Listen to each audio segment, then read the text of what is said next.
નમસ્કાર મિત્રો, આજે અમે જઈ રહ્યા છીએ સાવરિયા શેઠજીના દર્શને. જે મંદિર આવેલું છે રાજસ્થાનના ચિત્તોડગઢ જિલ્લાના મંડફિયા ગામે. તો બધા દર્શક મિત્રો કમેન્ટમાં જય સાવરિયા શેઠ લખજો, વિડીયોને લાઈક કરજો અને ચેનલને સબસ્ક્રાઈબ જરૂર કરજો. અત્યારે અમે અમદાવાદથી વાયા નડિયાદ થઈને નીકળ્યા છીએ. અમે નડિયાદ ક્રોસ કરી લીધું છે અને અહીંથી સાવરિયા શેઠજીનું મંદિર લગભગ 350 કિલોમીટર દૂર છે. અત્યારે સવારના 6:45 વાગ્યા છે અને અમારી ગાડી નોર્મલ સ્પીડથી ચાલે છે, એટલે અમે બપોરે 2:30 થી 3 વાગ્યા સુધીમાં ત્યાં પહોંચી જઈશું. વિડીયોમાં અંત સુધી જોડાયેલા રહેજો. અહીં જવા માટેનો કમ્પ્લીટ રૂટ, ત્યાં રોકાવાની વ્યવસ્થા, મંદિરના દર્શન બધું જ આ વિડીયોમાં બતાવશું. અત્યારે અમે નડિયાદથી મહુધા વચ્ચે છીએ. સવાર થઈ ગઈ છે. વાતાવરણમાં પણ શિયાળાના લીધે ઠંડક છે, થોડું ધુમ્મસ જામેલું છે અને હવે આગળ રોડ લગભગ ખાલી જેવો દેખાય છે, કોઈ ખાસ ટ્રાફિક છે નહીં, એટલે અમે સારી સ્પીડથી જઈ શકીશું. અમે કઠલાલ ક્રોસ કરી લીધું છે અને અત્યારે ધનસુરાની નજીક પહોંચવા આવ્યા છીએ. હવે અહીંથી લગભગ અડધા-પોણા કલાકમાં શામળાજી હાઈવે અમે પહોંચી જઈશું.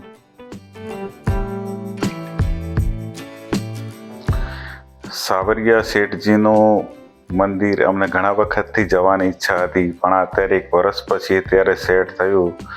દિવસમાં હજારો શ્રદ્ધાળુઓ ત્યાં દર્શન કરવા માટે આવતા હોય છે અને દરેકમાં એક અનેરો ઉત્સાહ પણ જોવા મળતો હોય છે. તો અમને પણ એક તલબ છે કે અમે જલ્દી દર્શને પહોંચી જઈએ.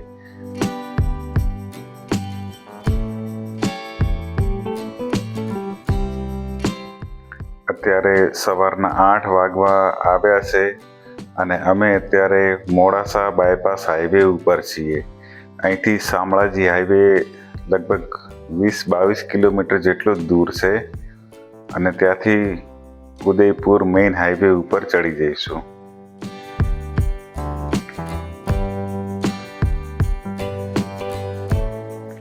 આગળ જતાં થોડી વારમાં હવે સરસ મજાના પર્વતો દેખાવાના ચાલુ થશે. આ જુઓ, પર્વતો આવી ગયા અને સરસ કુદરતી નયન રમ્ય નજારો જોવા મળે છે. અત્યારે અમે મોડાસા ક્રોસ કરી લીધું છે અને ઉદયપુર હાઈવેની નજીક છીએ. વિડીયોમાં અંત સુધી જોડાયેલા રહેજો. સાવરિયા શેઠજીના છેક સુધી દર્શનની યાત્રાનો આ વિડીયો છે.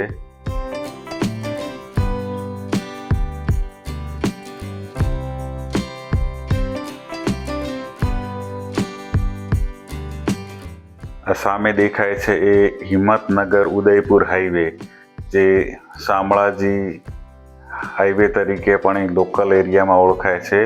ત્યાંથી હવે અમે હાઈવે ઉપર અંડરપાસ ક્રોસ કરીને હાઈવે ઉપર ચડી જઈશું.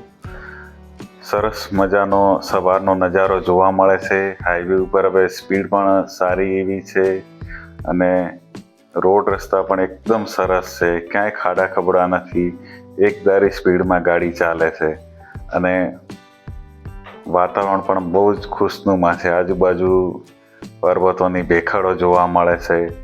અહીંથી લગભગ 180 કિલોમીટર જેટલું સાવરિયા શેઠજીનું મંદિર દૂર છે.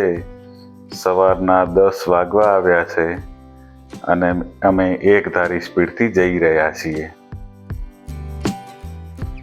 પર્વતોની વચ્ચે નયન રમ્ય નજારાઓ જોવા મળે છે, એટલે એ જોઈને મન પણ એકદમ ફ્રેશ થઈ જાય છે.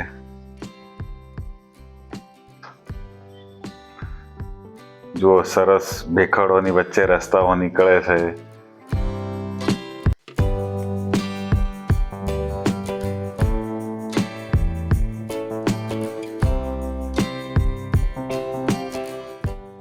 અમે ઉદયપુરની નજીક પહોંચવા આવ્યા છીએ અને અહીંથી હવે અમે ઉદયપુર સિટીમાં નહીં જઈએ. બાયપાસ હાઈવેથી થઈને અમે ઉદયપુર ચિત્તોડગઢ હાઈવે ઉપર પહોંચી જઈશું.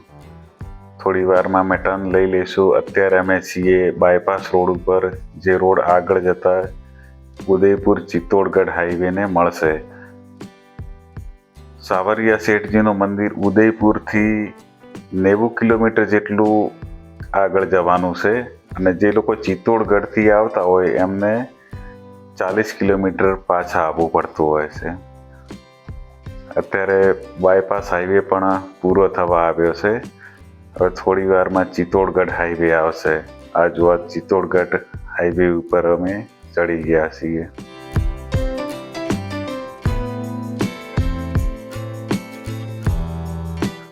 બપોરના લગભગ 12 વાગવા આવ્યા છે અને સારી એવી સ્પીડે જઈ રહ્યા છીએ.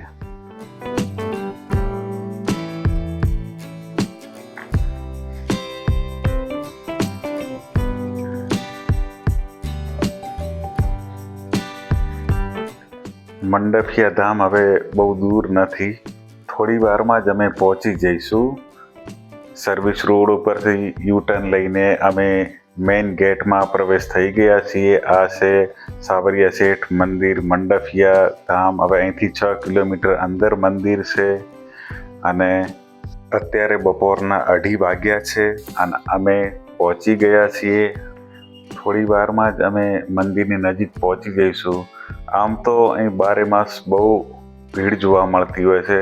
હજારોની સંખ્યામાં શ્રદ્ધાળુઓ આવતા હોય છે, પણ આજે કંઈક ભીડ ઓછી હોય એવું લાગે છે.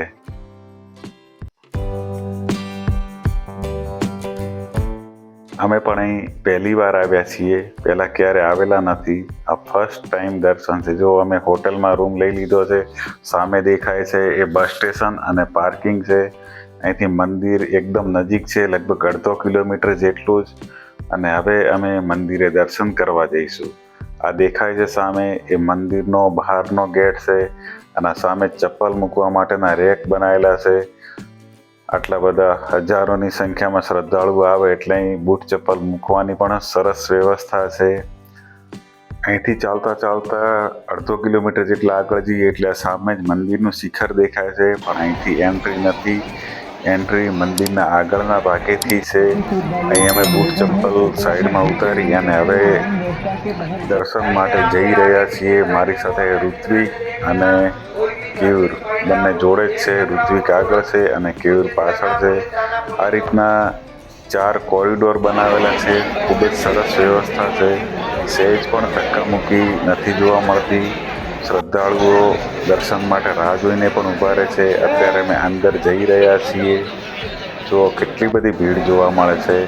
શ્રદ્ધાળુઓ હજારોની સંખ્યામાં આવે છે. જ્યારે પણ જાઓ ત્યારે હજારોની સંખ્યામાં શ્રદ્ધાળુઓ અહીં દર્શન માટે જોવા મળે જ છે. અત્યારે મંદિરના મેઇન ગેટની નજીક અમે પહોંચવા આવ્યા છીએ. બધામાં દર્શન માટેનો ખૂબ જ ઉત્સાહ જોવા મળે છે. બધા જ લોકો શાંતિથી વ્યવસ્થિત રીતે દર્શન માટે જઈ રહ્યા છે. કોઈ ધક્કામુક્કી નથી. બધા શાંતિથી, બધાને એક અંતરથી આશા છે કે અમને બહુ સરસ રીતે દર્શન થશે અને થાય છે અને બધા દર્શન કરે જ છે. તો મંદિરની અંદર આવી ગયા છીએ. સામે બહુ સરસ એક મોટું બોર્ડ જોવા મળે છે. ફરી એકવાર બધા બોલો, જય સાવરિયા શેઠ. સામે દેખાય છે એ મેઇન મંદિર છે. આજુબાજુ બાગ બગીચા બહુ સરસ છે, પણ કોઈને જવા માટે એન્ટ્રી નથી. હવે મુખ્ય મંદિરમાં દર્શનની અમે બિલકુલ નજીક જ છીએ, પણ મુખ્ય મંદિરમાં ભગવાનની મૂર્તિના દર્શન કરતી વખતે વિડીયો ઉતારવાની સંપૂર્ણ મનાઈ છે, એટલે આજુબાજુના જ વિડીયો ઉતારીએ છીએ. ભગવાનના દર્શનનો મેં એક ફોટો લીધેલો, એમાંથી આ ફોટોના તમને દર્શન કરાવી રહ્યો છું. થોડી વારમાં દર્શન કરીને અમે મંદિરના મુખ્ય ગર્ભગૃહમાંથી બહાર આવી ગયા છીએ. સામે દેખાય છે ત્યાંથી ભક્તો બધા દર્શન કરીને બહાર નીકળી રહ્યા છીએ. અને અહીં જે દેખાય છે મંદિરના કેમ્પસની બહારનો ભાગ, ત્યાં આગળ દર્શન કરીને બધા બહાર નીકળતા હોય છે. હવે અમે જઈશું મંદિરના પ્રસાદ વિતરણ કેન્દ્રમાં પ્રસાદ લેવા માટે. અહીંથી પૈસા આપીને પ્રસાદ લેવાનો હોય છે. પ્રસાદ પણ બહુ સરસ છે. 40 રૂપિયાનો એક લાડુ, એટલે હું લેવાનો છું 4 લાડુ. લાડુની સાઈઝ અને ક્વોલિટી જોતા તો એટલો બધો સરસ છે કે એનો ભાવ એકદમ મિનિમમ કહેવાય એવું કહી શકાય. હવે અમે મંદિરમાંથી બહાર નીકળી ગયા છીએ અને અમે જે ગેસ્ટ હાઉસમાં રોકાયા છીએ એની નજીક આવી ગયા છીએ. આજુબાજુમાં સરસ ખાણીપીણીની દુકાનો છે અને શુદ્ધ સાત્વિક ભોજન મળે છે, એટલે જમવાની પણ કોઈ ચિંતા રહેતી નથી. મંદિરની બહાર નીકળતા જ બાજુમાં એક સરસ માર્કેટ આવેલું છે. ત્યાંથી પ્રસાદ, ભગવાનના ફોટા, છબી વગેરે ખરીદી કરવી હોય તો પણ કરી શકાય છે.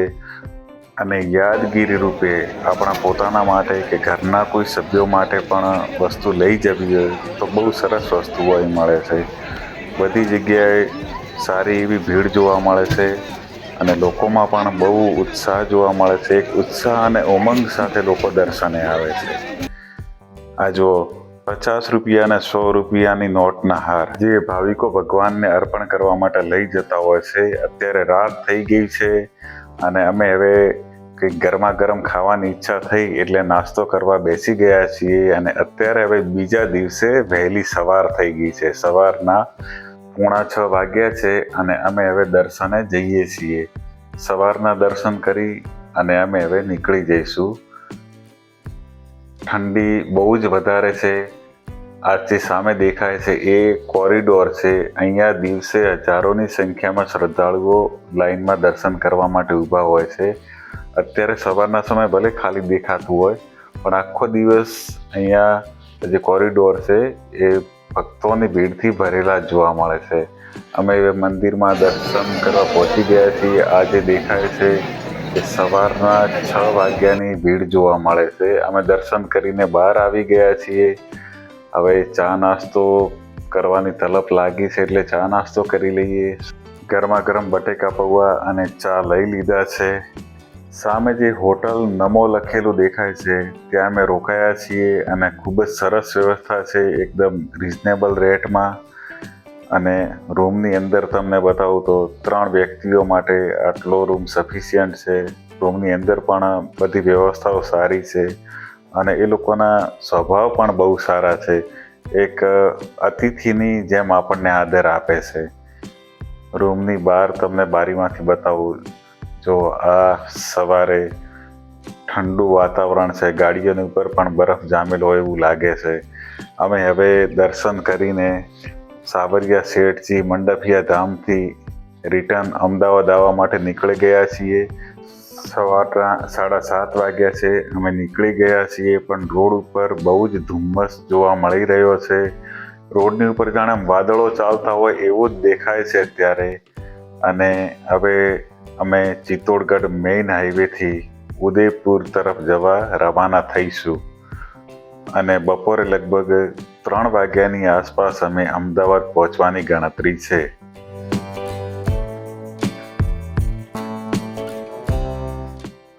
ભગવાનના દર્શન કરવાની બહુ મજા આવી અને સાથે કુદરતનો અનેરો નજારો જોવાની પણ બહુ મજા આવી.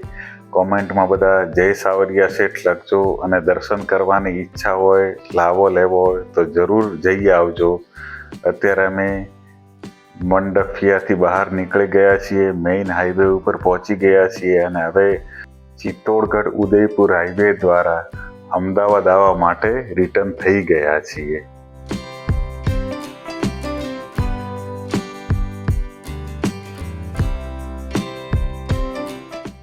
સવારના સમયમાં અત્યારે ટ્રાફિક પણ બહુ ઓછો છે એટલે અમે સરળતાથી પહોંચી જઈશું. વિડીયો લાઈક કરજો, શેર કરજો અને અમારી ચેનલને જરૂરથી સબસ્ક્રાઈબ કરજો. આભાર. ફરી મળીશું એક નવા વિડીયો સાથે.